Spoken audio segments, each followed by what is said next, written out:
What's up guys, it's McNulty here. Welcome back to the channel. I hope you guys are all doing well. Welcome back to what is probably one of the most awaited videos of the year, which is the second iteration of the Fated Summons. So we have our list, you can see it right here on the screen. And what we're gonna do right now is we're gonna break down these heroes. We need to have a look at them and see whether they are going to help you along your journey, because this is a big thing for us free to play, cheap to play, anybody who doesn't spend millions of pounds or dollars or whatever it is on the game, for you guys to be able to get the best heroes that are available from this bunch. So it's going to be tricky because there have been a lot of changes in the game, but what we're going to do is we're going to go from left to right all the way down the list, and I will give you my thoughts on who I think are going to be the best choices from this list. And there are a couple that I'm pretty excited about. So we will start off at the top left-hand corner with Natalia. Now, Natalia, hands down,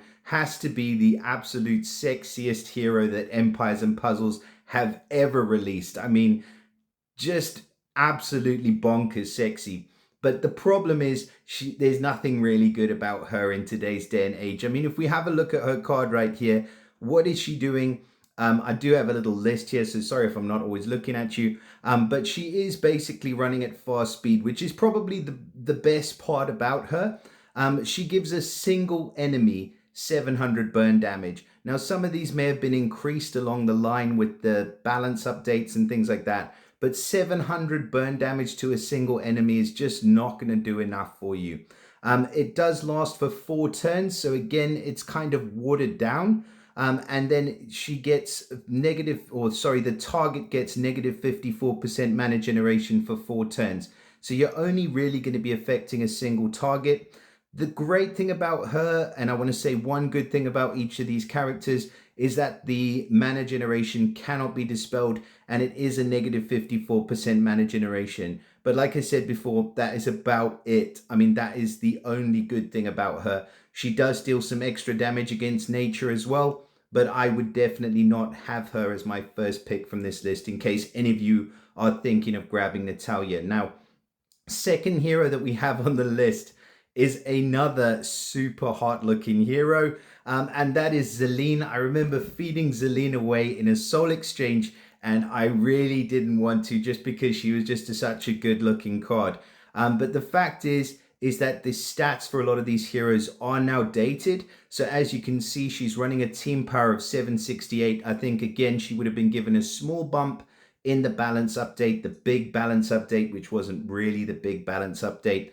But she's not as powerful. She's not going to do as much. Now, she's only dealing 143% damage. It is to all enemies, but it's really not very much. And then she gives a negative attack. Again, like I've said before in a recent video, the negative attack is not as good as it once was. I mean, negative attack could have a bigger impact in the game if we saw higher percentages, but 34% attack decrease is just not going to cut it. Her costume's amazing, so if you do have the costume for Zelda, I would definitely think about getting another copy of her. But the main thing about this hero is a fast speed buff dispel. So that is her good point. So it's a dispel of buffs to all enemies running at fast speed, and that's kind of hard to come by. Buff dispel's really, really important. But then there are some others in the, nature element who do it really well. You've got healers at the 4-star level like Melindor, who can do it brilliantly. Toon Melindor is an excellent option. At fast speed, you've got costume for Cademan, costume to Cademan. Again, just an insanely good option for a fast speed dispel. His isn't to the whole team though, but it is to the caster and nearby, and it saves you a bunch of materials in leveling. So I would not pick Zelda from this group if you are considering that. So we're off to a rocky start. The next hero we've got is Alassi. Man, she was just an insanely good hero of the month when she was first released, but we are going all the way back to 2018. So like 5 years ago in the game, she was a really good hero. The costume, again, for Alassi is fantastic. So if you do have a costume and you're thinking, I like using her, I might want to get a second, I can see that that would be a good consideration for those of you who do have the costume. But if you don't have the costume, then I'd probably skip on Alacia as well. The reason being is that she's basically just a single target sniper. Again, she does have some cool other effects, which we will go over. So it's 462% damage to a single target at fast speed. So that's what you're getting with Alacia, is a nice hard snipe.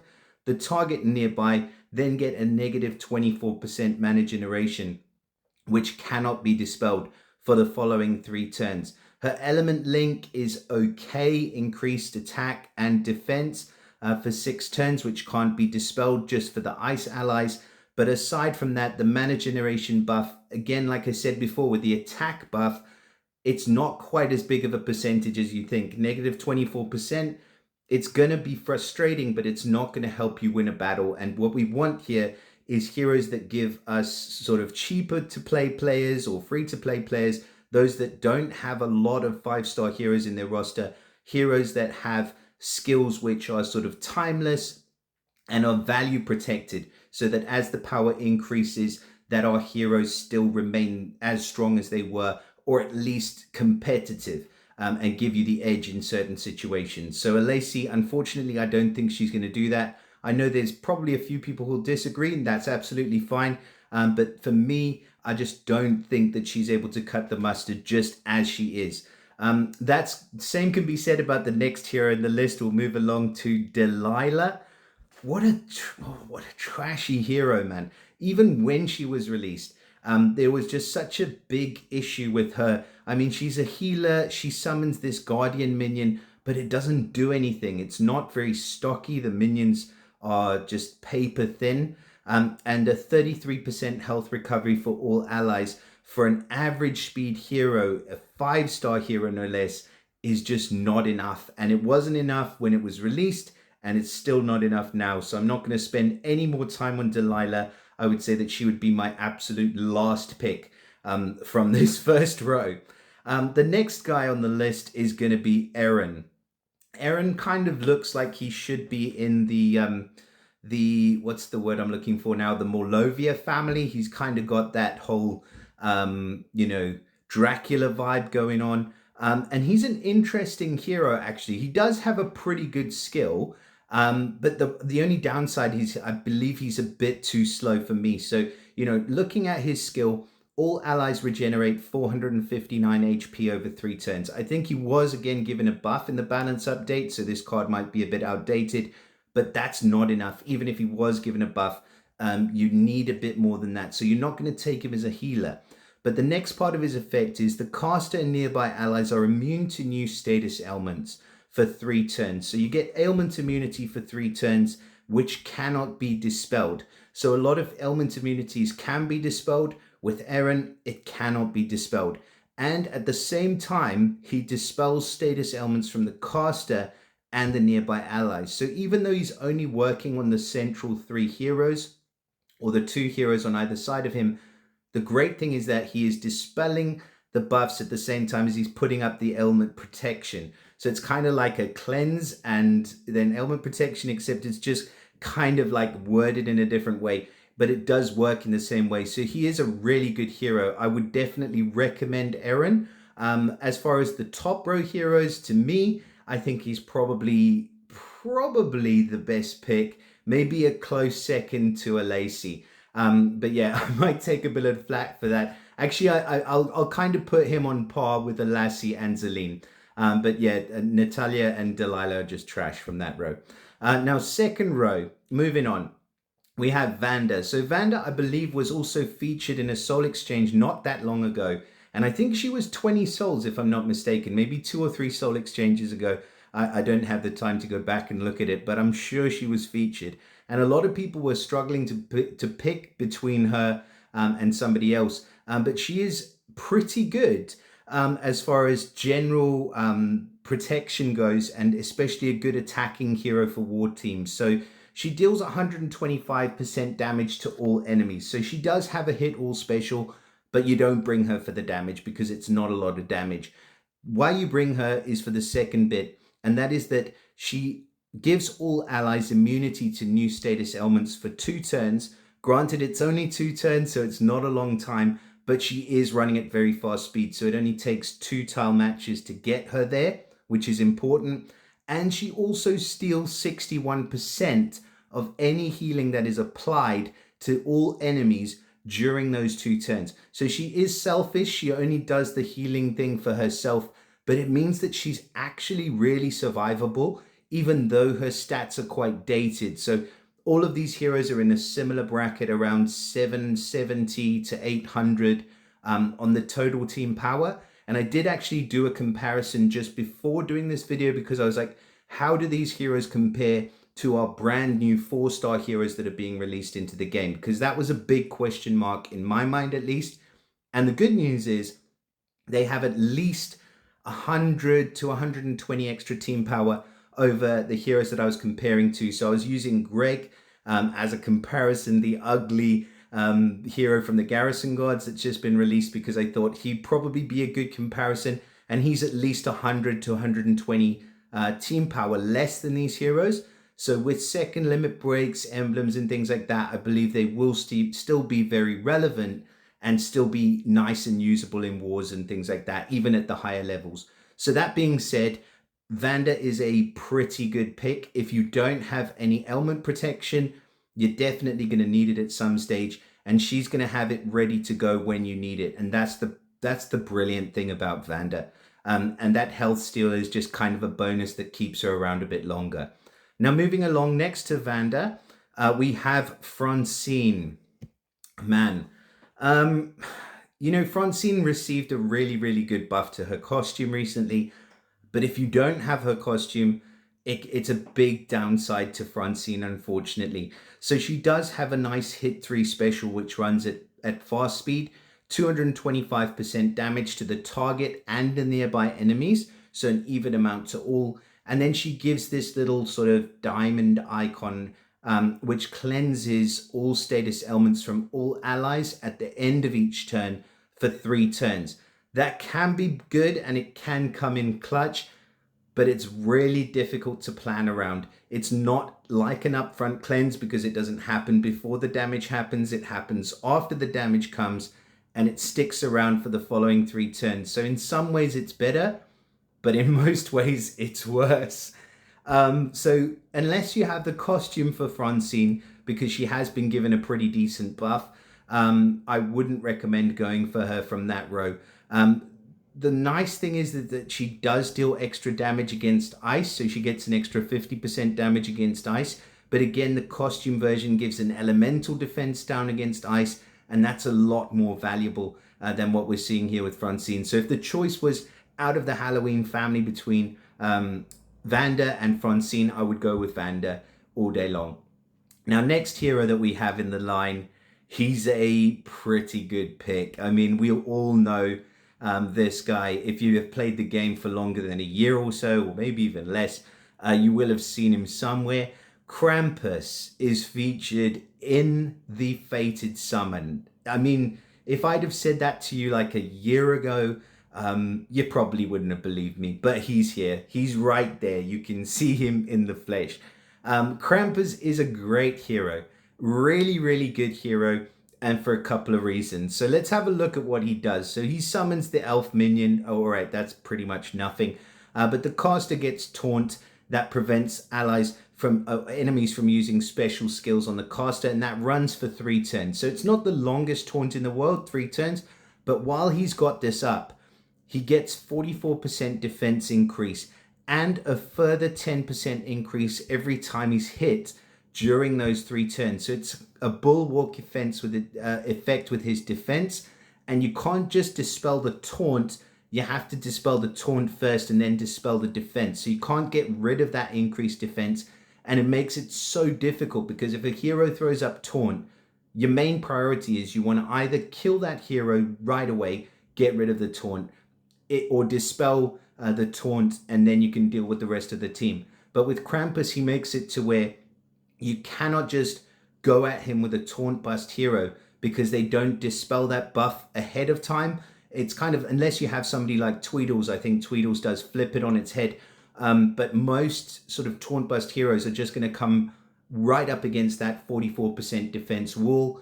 and they're not going to be able to plow through because he's just going to be increasing his defense for every single time that he's hit. So that's what makes Krampus such a good hero. If you don't have taunt heroes leveled, you need to start leveling some taunt heroes. You need to get your hands on this guy because he is going to help your team out massively, and he will help your team out in pretty much all formats of the game. You need to have a taunt hero or two available, and Krampus does it pretty damn well. Now, the last part of him, which a lot of people forget about, is that he is awesome against Titans as well, because he also increases the attack by 50%.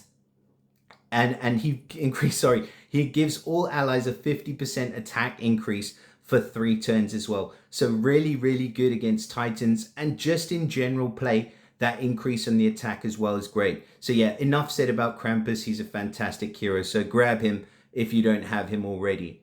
Next one on the list is going to be Rock. I'm disappointed that they didn't feature his costume. I know they couldn't feature his costume because then we'd be sort of a bit too good for the current state of affairs as far as Fated Summon goes. But Rock is still pretty good. So this version of Rock gives all enemies 306 sand damage over 3 turns. That'll increase with limit breaks and emblems. All allies get negative 50% decrease for any healing they receive over 2 turns. And this effect can't be dispelled. Again, a lot of these effects for the older heroes, they put can't be dispelled. You don't get that as much anymore, so it is a bit rarer, it's a bit more hard to come by, and you can sort of work around these effects pretty well. In fact, just a little bit of a sidebar, I'm currently working with Clay Thor on a video which we're not sure when we're going to put out yet, but it'll be a collaboration video. If you haven't checked out Clay Thor, I recommend you go and check out his channel. He does some fantastic work, but we're working on a video where we're putting together heroes and combinations that nobody will have thought of, or trying to sort of help people out. And you know, these kind of effects where heroes make things undispellable, they can actually work really, really well as part of a team, and just shut down the enemy a little bit more. So yeah, look out for that video. Anyway, it's coming soon. But as far as Rock's concerned, the best thing about this hero is not the decrease for healing, it's the last part of his special. Dispels status ailments from all allies, full stop. So he gives not only the sand damage, not only the decrease for healing, but also he's a dispeller, and everybody needs at least one dispeller on every team. I try and take a dispeller, a cleanser, and you know, some hitters and things like that, obviously healers and whatever. But if you can get a dispeller and a cleanser on every team, then at least you're in with a shot. Put it that way in most cases. So he's a pretty good hero as well. Next hero on the list, Killhair. She hasn't aged well, unfortunately.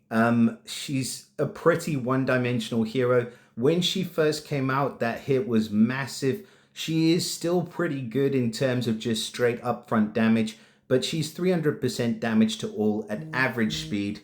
So anyway, sorry. It's 300% damage to all running at average speed, which is okay, I would say. I mean, it's not sort of groundbreaking, it's not mind-blowing, it's pretty good, but it's not going to change the tide of battle. And with her stats as what they are at the moment, you're just really not going to get to where you need to be with Killhair, unfortunately. She's just not as strong as she used to be.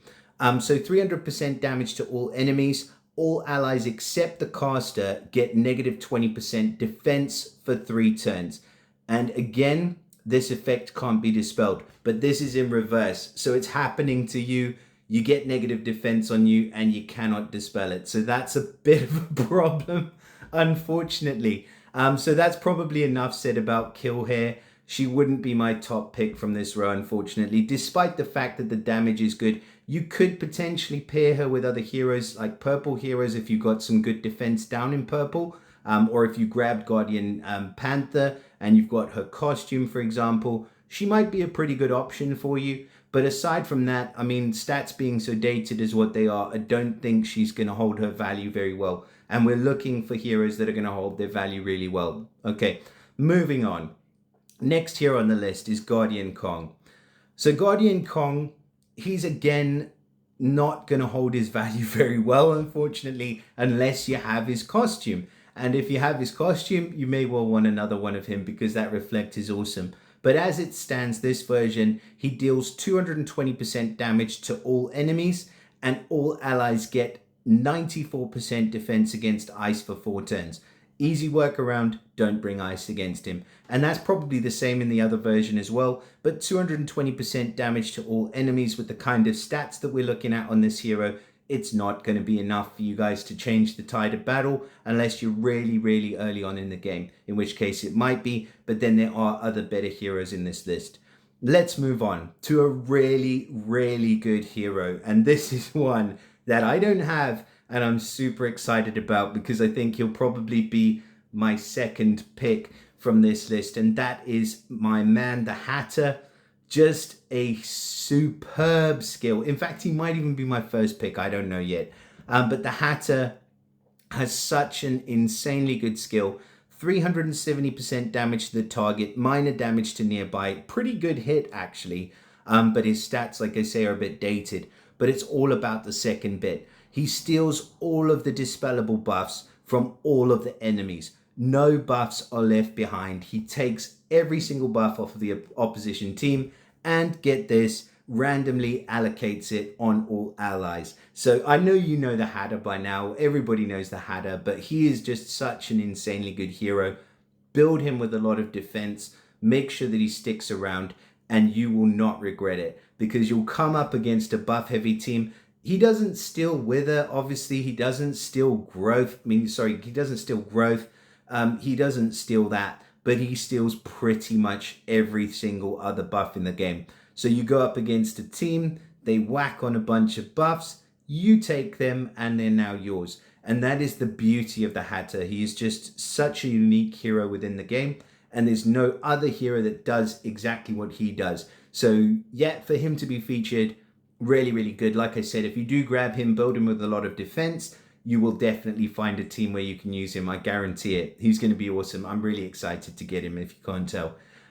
Next here on the list is also from the Wonderland family, and it is Alice.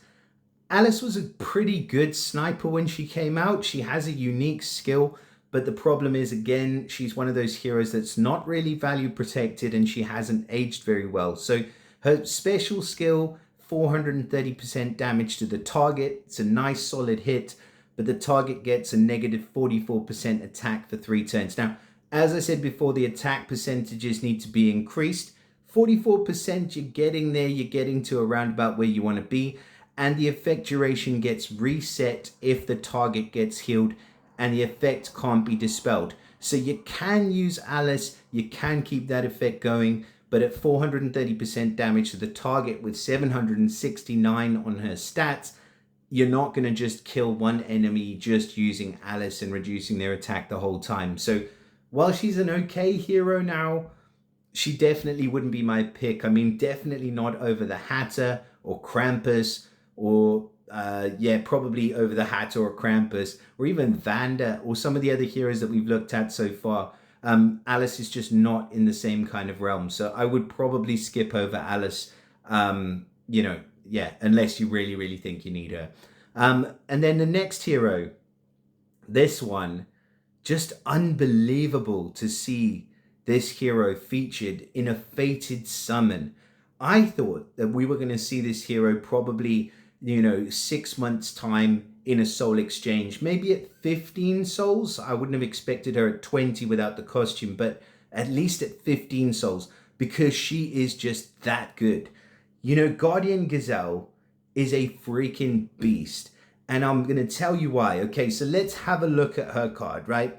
So first of all, she removes all dispellable and undispellable status effects from all allies. So we said you need a dispeller or cleanser. She does that. She cleanses all allies except the caster. Okay, now the caster regenerates 612 HP over 4 turns. And for 4 turns, all allies except the dancers start dancing the dancer spirit. So what does that do? It gives you 100% attack increase. So whatever your attack stat is, 100% on top of that. Reduces all received damage by 50%.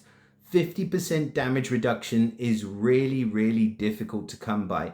That's the kind of thing. In fact, I don't think you get it because I can't look at her right now because obviously I can't open up everything else. But Willow is one of the newer magic heroes, and at her second charge she gives like a damage reduction counter attack, which is so strong. I don't even think she gets up to 50%. Guardian Gazelle gives everybody 50% damage reduction and 100% attack increase. And then get this, she gives immunity to new status effects.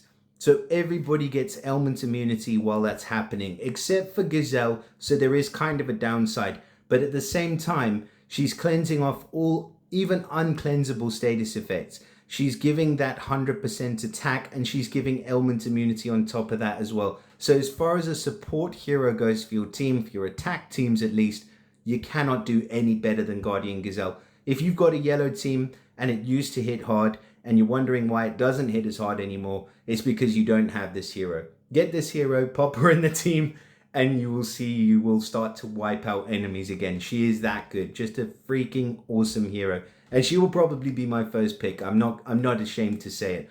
Gazelle is definitely one to consider from this list.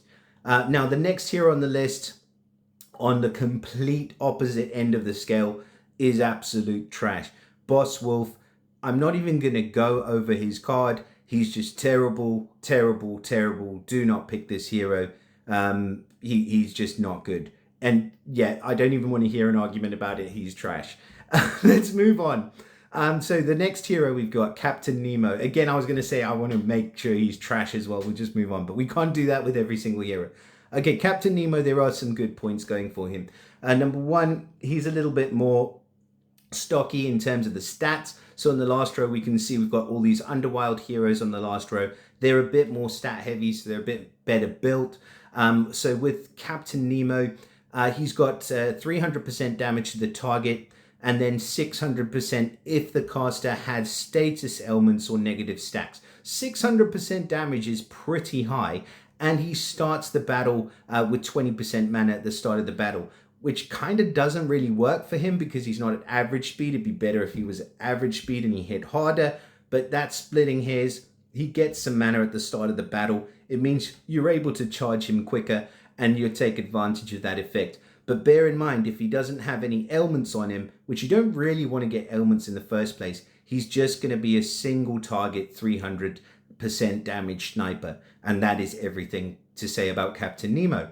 If you somehow enjoy planning around getting ailments on yourself, which I personally don't, then this may be the hero for you. But otherwise, not so much. Next hero on the list, Gargamel. Okay, Gargamel, pretty like okay hero. She could fall in the okay category, I think.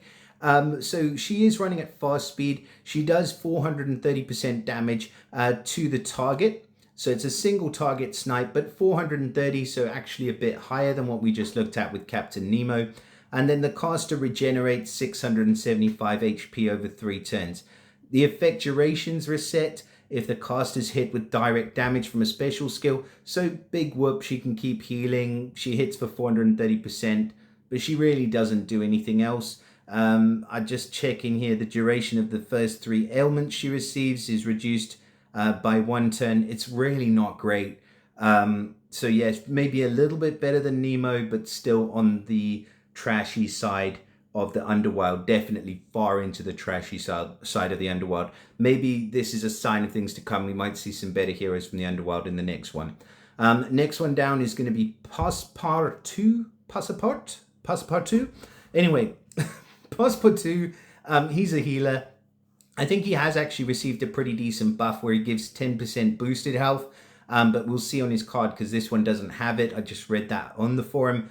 But he's an okay healer, 25% health for all allies, and then he gives all allies the health regeneration as well. So he gives you not only a decent upfront heal, he also gives you health regeneration, and he gives a further 100% HP increase per nature shield on the board. So he can be a pretty good healer, plus he gets the heal over time, so it's kind of a trade-off between how many shields are on the board, which is a bit difficult to plan around, but he can be tricky to deal with.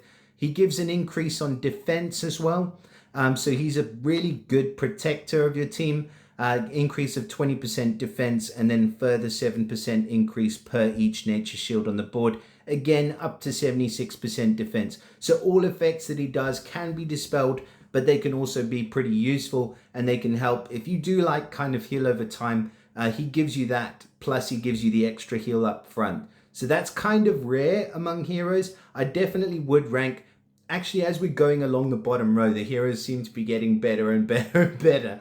So Nemo trash, Gargamel trash. Pasu actually pretty good. I could see a case for him.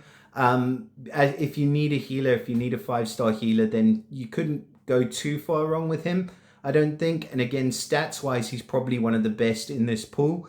And he gets the fighter class talent as well. So there's quite a lot of good things to say about Pasu. In essence, though, he's a healer and a protector of your team. Defense up, heal over time.